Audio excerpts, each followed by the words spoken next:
Break के बाद आप सभी का स्वागत है। इस चर्चा को आगे बढ़ाते हैं। समाचार प्लस के पास दस्तावेज हैं। किसी खास को फायदा पहुंचाने के लिए नियमों और कायदों को ताक पर रख दिया गया। जितेंद्र सिंह 195 बीघा जमीन के कब्जादार बन गए। इस रिपोर्ट में देखिए कि कैसे सरकारी अधिकारियों ने जितेंद्र सिंह को जमीन देने के लिए नियमों की धज्जियां उड़ाकर रख दी।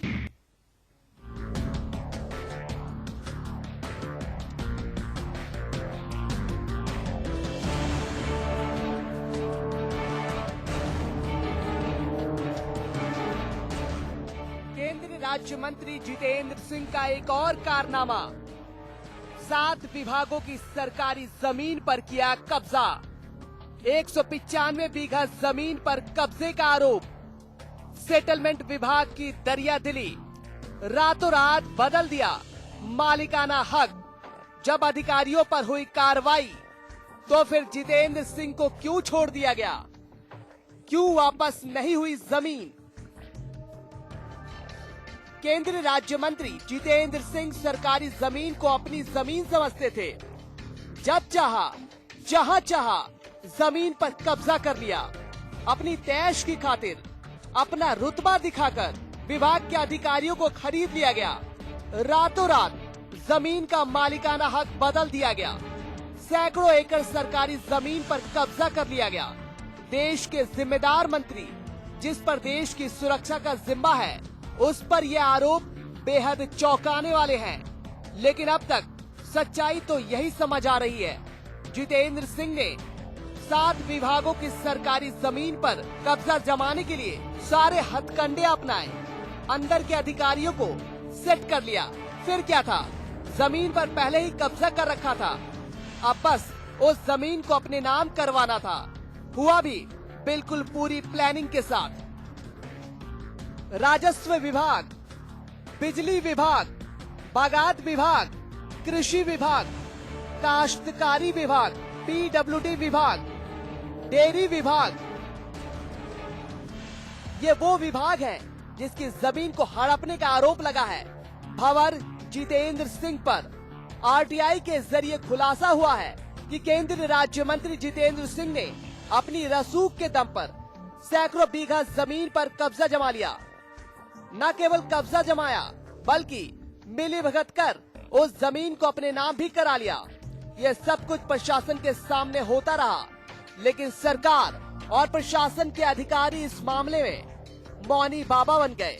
केंद्रीय राज्य मंत्री भंवर जितेंद्र सिंह ने न केवल 7 सरकारी विभाग सैकड़ों बीघा जमीन पर कब्जा कर रखा है, बल्कि सेटलमेंट के नाम पर प्रशासन के अधिकारियों की मिलीभगत से उस जमीन को अपने नाम भी करा लिया।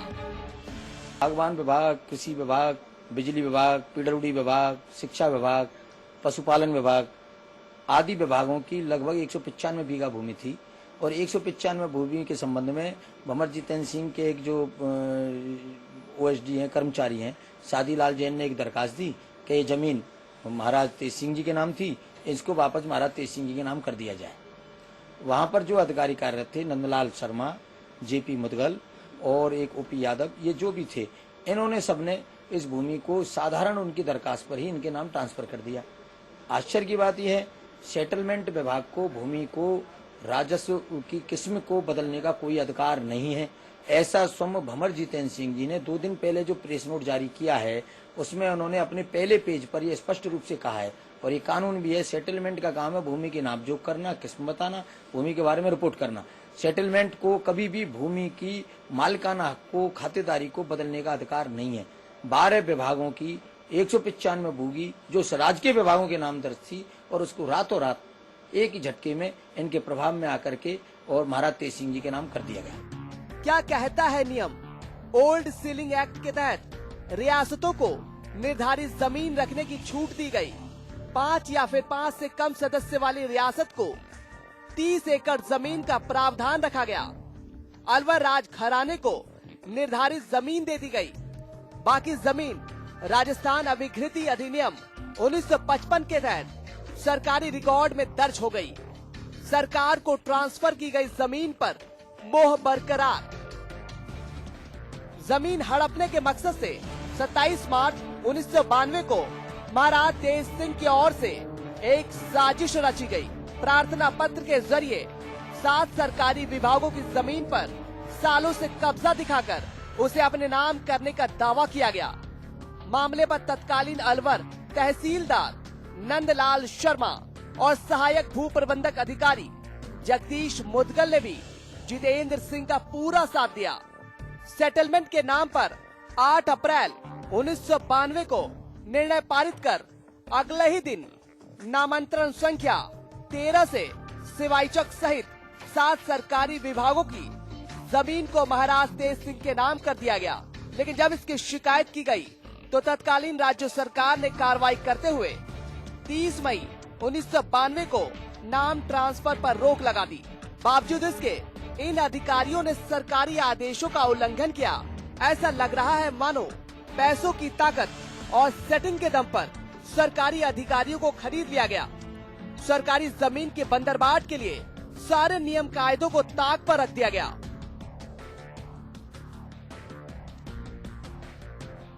देखा जाए तो इस कार्रवाई करने वाले जो अधिकारी थे उनका आदेश है। नंदलाल शर्मा को विभाग ने आदेश दिया है, राजस्व बोर्ड थे, सचिवालय से जांच हुई है, रेवेन्यू बोर्ड ने जांच की और जांच करके बताया कि आपने महाराज तेज सिंह के नाम सरकारी 12 विभागों की 195 भूमि को गैर कानूनी तरीके से और जिला कलेक्टर के आदेश के विरुद्ध जाकर के, कानूनों के विरुद्ध जाकर के महाराज तेज सिंह के नाम किया है, उनको लाभान्वित किया है। इसलिए आपकी पेंशन को रोका जाता है, उनको दंडित किया, निलंबित किया गया। यहाँ तक कि उनके रिटायरमेंट के बाद भी एक कर्मचारी जेपी मुदगल की तो 90% पेंशन रोक दी गई और नंदलाल शर्मा की भी पेंशन रोक दी गई। तो इन अधिकारियों के खिलाफ कठोर कार्रवाई की गई। लेकिन जो गलत निर्णय हुआ, जो लाभार्थी थे, इनके खिलाफ कोई कार्रवाई नहीं की गई। इस भूमि को वापस राज्य के विभाग में नहीं। केंद्रीय रक्षा राज्य मंत्री भंवर जितेंद्र सिंह पर सरकारी जमीन हड़पने का कोई पहला मामला नहीं है। इससे पहले भी उन पर सरिस्का अभयारण्य क्षेत्र में कुशालगढ़ लॉज और अलवर बहरोड हाईवे पर कब्रिस्तान की जमीन हड़पने के आरोप लग चुके हैं। कुशालगढ़ लॉज को लेकर तो पिछले साल मीडिया में मामला उछलने के बाद उन्हें उसे खाली करना पड़ा था, लेकिन इस बार उन पर आरोप लगे हैं 7 सरकारी विभागों की जमीन हड़पने का। केंद्रीय रक्षा राज्य मंत्री पर बार बार जमीन हड़पने के आरोप लगने से एक और जहां उनकी मुश्किलें लगातार बढ़ती जा रही है, वहीं कांग्रेस पार्टी भी उन पर इस तरह के आरोप लगने से सख्ते में है। कैमरा पर्सन विक्की के साथ जितेंद्र शर्मा, जयपुर समाचार प्लस।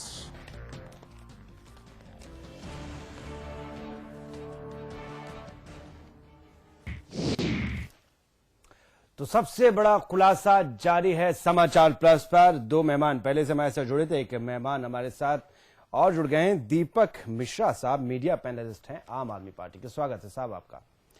दीपक साहब, जिस तरीके से आप भी जानते हैं कि हम किस मामले में चर्चा कर रहे हैं, फिर भी आपको बता दें कि केंद्रीय रक्षा राज्य मंत्री भंवर जितेंद्र सिंह पर इल्जाम लगे हैं कि उन्होंने कब्रिस्तान की जमीन पहले कब्जाई थी, वो उस पर हम चर्चा भी कर चुके थे। और आज एक और खुलासा, सबसे बड़ा खुलासा, 7 जगह 7 विभाग की जमीन कब्जाई है भंवर जितेंद्र सिंह ने। बीजेपी कह रही है कि उचित कार्रवाई की जाएगी। हालांकि 2004 में जमीन कब्जाने में मदद करने वाले 4 लोग, जो 4 कर्मचारी थे, 4 अधिकारी थे सरकारी मुलाजिम, उन्हें सजा दे दी गई, उनकी पेंशन तक रोक दी गई, लेकिन भंवर जितेंद्र सिंह के खिलाफ कार्रवाई नहीं हुई। अब बीजेपी कह रही कार्रवाई होगी। आप क्या कहते हैं?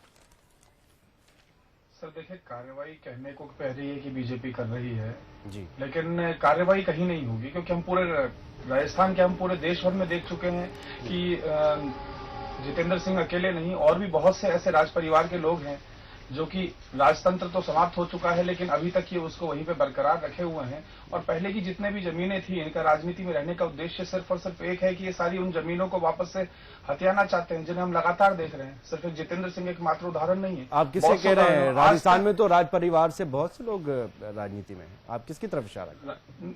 नहीं, मैं राजस्थान की बात नहीं कर रहा हूँ, मैं देश भर की बात कर रहा हूँ। अच्छा, चलिए बोलिए आपकी बात। और जैसा कि इन जमीनों का मामला पहले भी 2004 में भी आ चुका है, उससे पहले भी आया, उसके बाद भी कई बार आ चुके हैं, लेकिन आज तक जितेंद्र सिंह जी पर कोई भी कार्रवाई नहीं हुई आज तक। और बीजेपी की गवर्नमेंट में भी ऐसा हो चुका है, कांग्रेस गवर्नमेंट में भी ऐसा हो चुका है, और सिर्फ उन अधिकारियों पर कुछ कार्रवाइयां हुई हैं और उसके अलावा कोई भी कार्रवाई ऐसी मुख्य रूप से नहीं हुई, जिससे कि आने वाले समय में कहीं भी किसी और दूसरे राज्य परिवार के ऐसे व्यक्ति ने किसी और को भी ऐसा कुछ करने में उसको परेशानी आए या ऐसे कुछ करने में उसको लगे कि हाँ मुझको सजा मिल सकती है। लेकिन ऐसा कोई डर है ही नहीं, क्योंकि बीजेपी हो चाहे कांग्रेस हो, जब बीजेपी करती है तो कांग्रेस बचाती है, और जब कांग्रेस करती है तो बीजेपी बचाती है।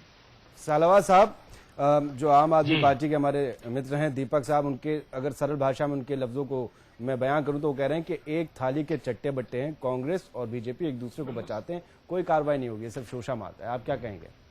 नहीं साहब, कोई नहीं, ऐसा ही बात नहीं है। कोई जो गलत होगा उस पर पक्की कार्रवाई होगी। भारतीय जनता पार्टी में ये कोई परिवार की पार्टी नहीं है, एक नहीं है कोई जमीन से कार्यकर्ता, सबका अधिकार है और सबको इंसाफ मिलेगा। इसमें पक्की जांच होगी, सुरक्षित होगी, किसी को कोई कहने पे दबाव में कोई नहीं रहेगा। लेकिन आम आदमी पार्टी को तो यकीन नहीं है आपकी इस बात पर। अब आम आदमी पार्टी तो नई आई है तो बोलेंगे, कुछ न कुछ तो बोलने को है ही, इनके पास बोलते रहेंगे। अच्छा दीपक साहब, आप बोलने भर के लिए बात कह रहे हैं, आपकी बातों में तो कोई ठोस पर नहीं है, सलामत आपके लफ्जों में।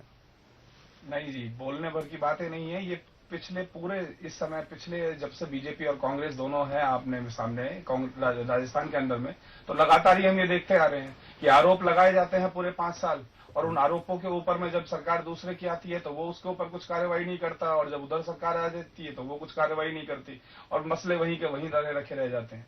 तो ये तो लगातार हम पिछले 15 सालों से देख रहे हैं। तो इसमें नई पार्टी हो चाहे पुरानी पार्टी हो, तो पूरी जनता को सभी को पता है।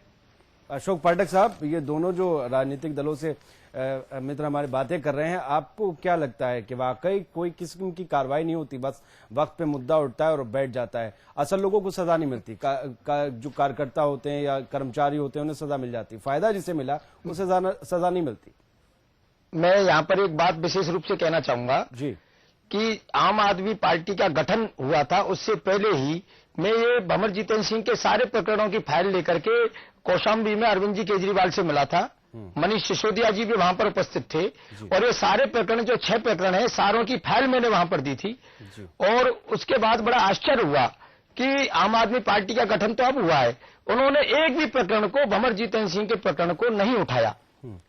इसके बाद ये खुलासा हुआ, महाराष्ट्र के एक आईपीएस अधिकारी थे, उन्होंने भी एक प्रकरण उठाया था कि मैंने भी अरविंद केजरीवाल जी को सारे प्रकरण दिए, लेकिन उन्होंने कोई भी प्रकरण को उठाया ही नहीं।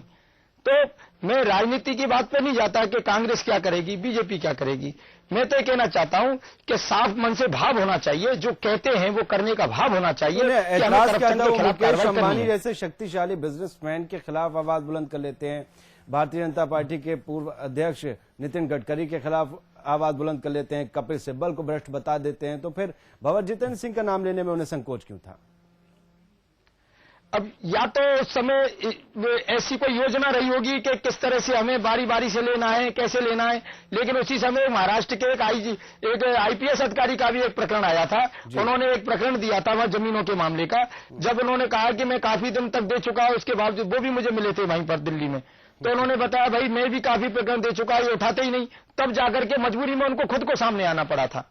तो ऐसा तो नहीं कि बड़े बड़े प्रकरण होते हैं उन्हीं को हाथ लगाते हैं अरविंद केजरीवाल और आम। मेरा कहना है कि जब कोई नाम शख्सियत हो जाता है, नाम चर्चित हो जाता है कि ये आवाज बोलते हैं, इनके लोगों को टेलीविजन और इनके प्रकरणों को चैनल और मीडिया भी उठाती है, तो काफी लोग देश भर के उनके पास मुद्दे पहुंचाते हैं। अब मुद्दों को वो कितना उठाते हैं, मेहनत तो नीचे वाला कार्यकर्ता करता है, मुद्दे तो नीचे वाले कार्यकर्ता पहुंचाते हैं। अब उन मुद्दों के बल पर बैठकर क्या कहेंगे आप पाठक साहब की बात? तो अरविंद केजरीवाल साहब से मिले थे जाकर कौशाम्बी में, और उन्होंने इस मामले को गंभीरता से नहीं लिया। नहीं, ऐसा बिल्कुल नहीं है जैसा पाठक साहब कह रहे हैं। पाठक साहब ने बिल्कुल ऐसा किया होगा, और जिस प्रकार से पाठक साहब ने किया, इस प्रकार से देश भर से 1-2 नहीं लाखों परेशानियां अरविंद भाई के पास में इस समय आ रही हैं। लाखों परेशानियां, रक्षा राज्य मंत्री इसमें इन्वॉल्व है। बिल्कुल, रक्षा राज्य मंत्री 163 दागी मंत्री इस समय वहां पर है। जब पाठक जी या और कोई भी ऐसे एक्टिविस्ट अगर कोई भी चीज लेकर आते हैं, नाम ले लेने से क्या हो जाता है साहब? आपके पास पूरा एक आदमी लेके पहुंच जाए कि यहाँ ये हुआ है, और फिर आप आवाज बुलंद ना करें, आप खड़े होकर आवाज 163, 263, 1065। सर जब तक उसका वेरिफिकेशन नहीं होगा, उस पर प्रोसेसिंग नहीं होगी, तो उसे कैसे उठाया जा सकता है?